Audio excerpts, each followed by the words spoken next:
Hey guys, welcome back to Willpower Garage.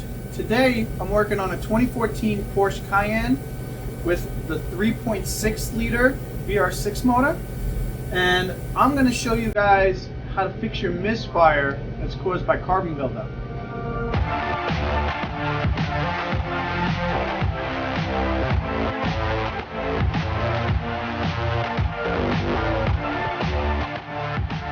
Alright, so although I'm currently working on a Porsche, this video pertains to just about any vehicle that has a direct fuel injected system on a gasoline engine. Basically what happened over the course of the past, 15, 20 years is they removed the fuel injector from the intake plenum or manifold to the actual cylinder itself.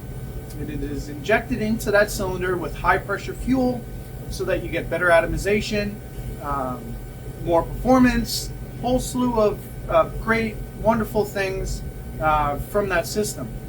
The problem is all the manufacturers, because of emissions regulations, take all the crankcase vapors and everything that comes out of the crankcase, they pump it back into the intake system and allow the engine to reburn it, the EGR system, stuff like that.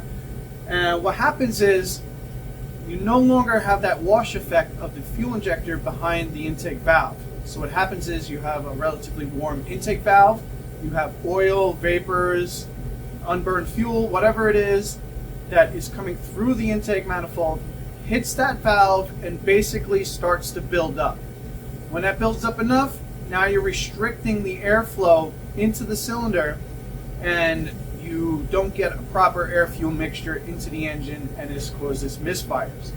A lot of times then you'll be replacing spark plugs, you'll be replacing coils, and nothing's going to work.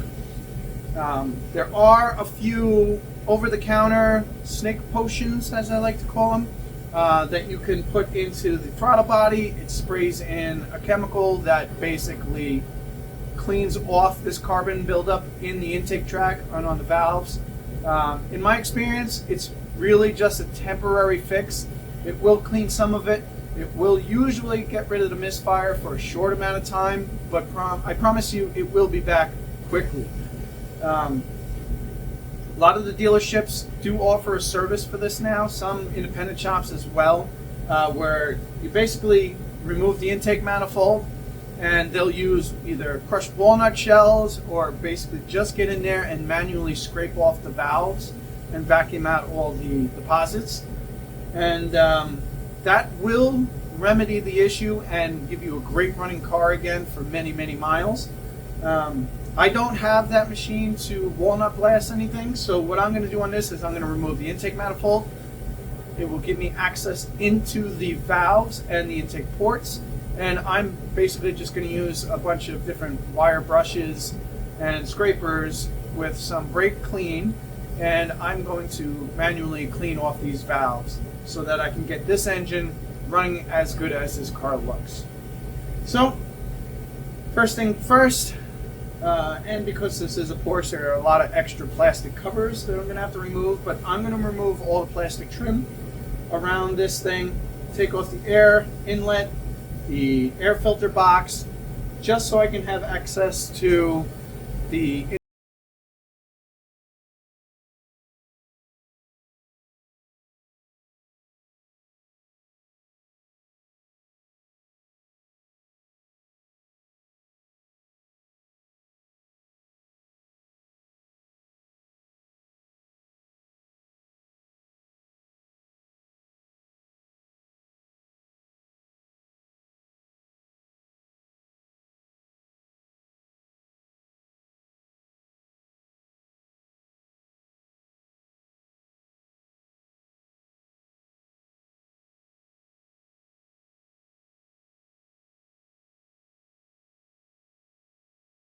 intake manifold off.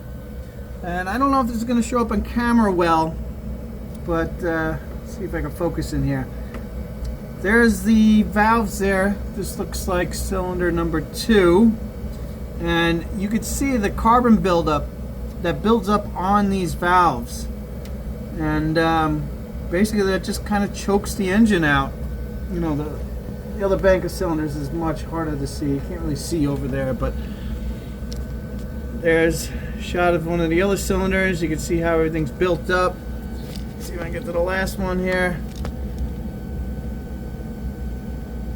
Yeah, it's kind of hard to see, but more of the same. Basically, like I said, I'm just going to go in here manually with a little brake clean, a long wire brush, and I'm going to just manually remove as much of that carbon buildup as I can. Use a vacuum. I'll pull out what I can with the vacuum. I got a small little attachment that'll fit into the ports, and then blow out whatever's residual there. The engine will have no problem with it. It'll just blow it right out the tailpipe, burn it up. Not worried about that much.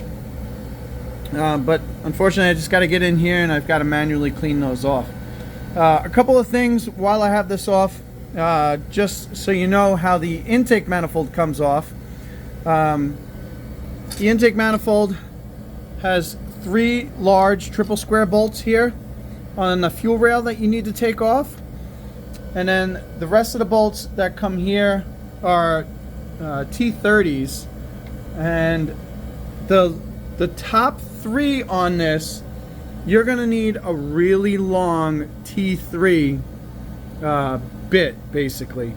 You won't be able to use, you know, a T30 socket because it won't fit through the intake manifold to make it to those bolts. So you're gonna need a long reach T30. I'm gonna say even longer than a handled screwdriver would be. So probably between 6-7 inches, somewhere in that range. The other thing is, you're gonna have to remove the fuel line that comes on the bottom of the fuel rail there. I know it's really hard to see here. There's a better shot of it. That 17mm nut there. And then the electrical connections for the fuel pressure sensors and the sensor on the high pressure fuel pump, just so you can get to it. So that's where it bolts to the motor there. You will have to remove the throttle body. A couple of T25s, I think. They're either T25s or T27s. Get the throttle body out of the way because you need to kind of tilt the intake manifold up and out of the way. Again, another triple square here on this bracket. As you can see, you have to take the heat shield off, which is not terrible. This bracket here is what holds the heat shield, and then there's a bolt up here that goes to the intake manifold for support, and then finally there's a bolt here to support the other side of the intake manifold. So once this is out, and this one here, these are supports basically, you'll be able to tilt the manifold up so you can get it out of the way. If you've seen any of my other videos that I do anything with an intake manifold and a direct injected motor, I try really hard to make sure that the fuel injectors stay in. If you remove the fuel injectors on this, you need to get the rebuild kit for them, which is basically a couple of Teflon seals that go in, and it's not cheap. So just be mindful of that. You'll probably want to replace the O-rings on there. At least have them on hand in case they get damaged. I'll check these out, and then I'll put a little bit of Silglide or some kind of lubricant on here so that when I put these back on, I don't worry about the O-rings tearing or rolling over. Everything goes together nice and smooth. Trying to think if there's anything else that needs to come off. The vacuum hose that comes off on the bottom of the manifold here, it's kind of blocks this bolt. You have to take that off of there. There's another hose here that comes up to the front of the manifold, but that's basically it to get the manifold off of this. Again, as always, guys, if you have any questions, just leave me a comment, and I'll try to answer it the best I can. But right now, I'm just going to get in there. I'm going to manually clean all these. I don't think it's worth filming that. You're basically just going to see me use some tools and whatnot. But what I will do is, after I get these clean, I will take a quick video so you guys can see what the before and after looks like. Okay, guys, so I got everything. Okay, guys, so I've got everything all cleaned up. Do my best to try to show you the difference here. I can shine a light on there. I don't know if you guys can see it, but that's like a night and day difference with the carbon buildup on the valves. I don't know if it's better with or without the flashlight. It looks like it's better without. But yeah, I've got the majority of the carbon off. I'm not looking to make a polished valve here. I just want to try to get it as clean as I can. You know, make sure all the area on the valve is nice and clean. And, you know, just clean up that port a little bit. You know, these were the hardest ones to get to. I had to use a borescope to really see in there. But they are just as clean as the bank that's closest to me.